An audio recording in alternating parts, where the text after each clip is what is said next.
Bonjour à tous, j'espère que vous êtes en pleine forme. On voit aujourd'hui les besoins de base de la peau. Des généralités. La peau, c'est l'organe le plus grand du corps humain. Nous avons 2 mètres carrés de peau. Elle représente environ 16% de son poids total. Elle a plusieurs couches et elle forme une barrière de protection pour notre organisme contre le milieu extérieur. Elle a aussi d'autres fonctions. Structure de la peau. La peau est composée d'un point de vue chimique de beaucoup d'eau, 70% d'eau, de protéines 27,5%, de matières grasses 2% et de sels minéraux et d'oligo-éléments. Voilà notre peau, elle est constituée de 3 couches de tissu, l'épiderme, la couche la plus superficielle, le derme, la couche intermédiaire et l'hypoderme, la couche la plus profonde.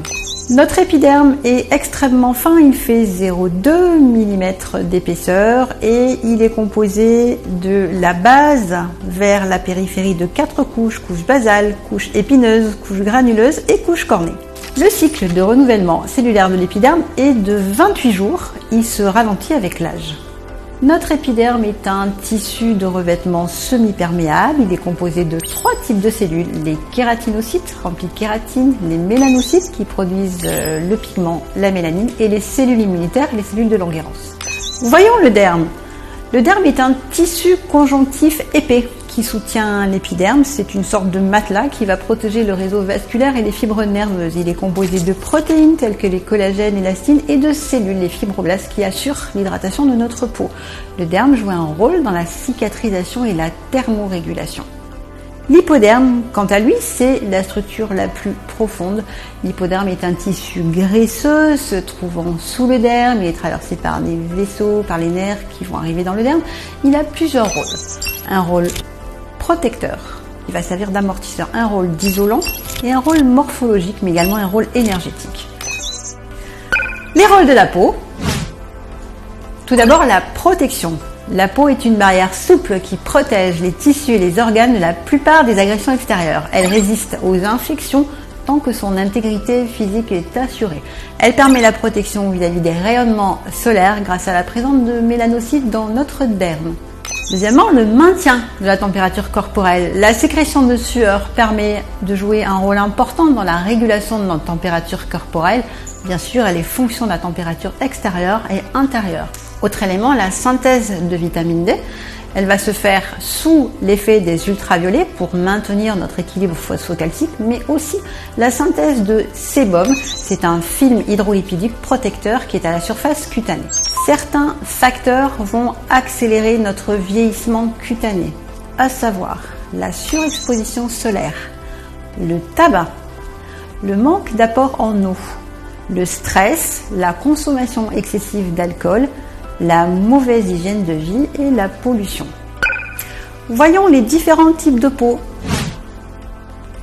Il existe différents types de peau qu'il est important de savoir reconnaître afin de proposer des soins adaptés.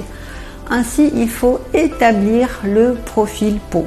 Les peaux peuvent être sèches, déshydratées, mixtes, grasses, sensibles, normales, c'est très rare, réactives ou alors mature.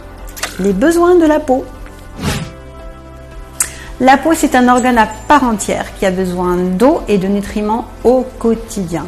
L'eau et les nutriments sont apportés d'une part par voie interne, par les apports hydriques et alimentaires, d'autre part par voie externe, par l'utilisation de cosmétiques adaptés au type de peau. L'utilisation des cosmétiques. Un produit cosmétique est une substance visant à être mis en contact avec les diverses parties superficielles du corps humain, notamment l'épiderme. Son usage permet de nourrir, hydrater et entretenir l'épiderme. Pour une bonne hygiène cutanée, la peau doit être nettoyée, hydratée, exfoliée, protégée. Pour le nettoyage cutané, il faut se dire que c'est indispensable quotidiennement pour assainir la surface de l'épiderme et enlever les différentes impuretés stockées à sa surface. Il est recommandé même sur un visage sans maquillage. Il se pratique avec des substances adaptées à la peau.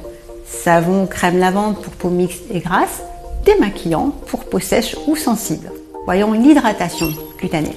L'hydratation de la peau permet d'apporter des actifs indispensables, donc de l'eau et différents nutriments. L'utilisation de cosmétiques adaptés permet d'optimiser cette hydratation. La teneur en eau est ainsi maintenue à sa surface. Une peau hydratée est une peau plus souple, apaisée et plus confortable. On constate également une diminution des signes irritatifs grâce à l'hydratation. L'association de l'hydratation par voie interne et par voie externe est optimum pour cette hydratation.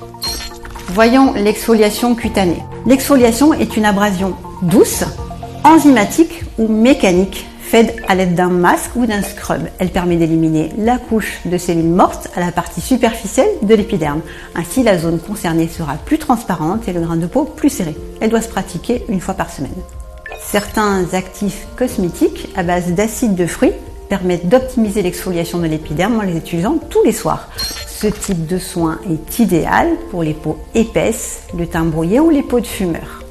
Quel que soit le type de peau, il est important de penser à une protection solaire. Elle permet de protéger contre les UVA, les UVB et de limiter ainsi les dégâts potentiels liés à l'exposition solaire, comme les rides, les taches ou les cancers cutanés.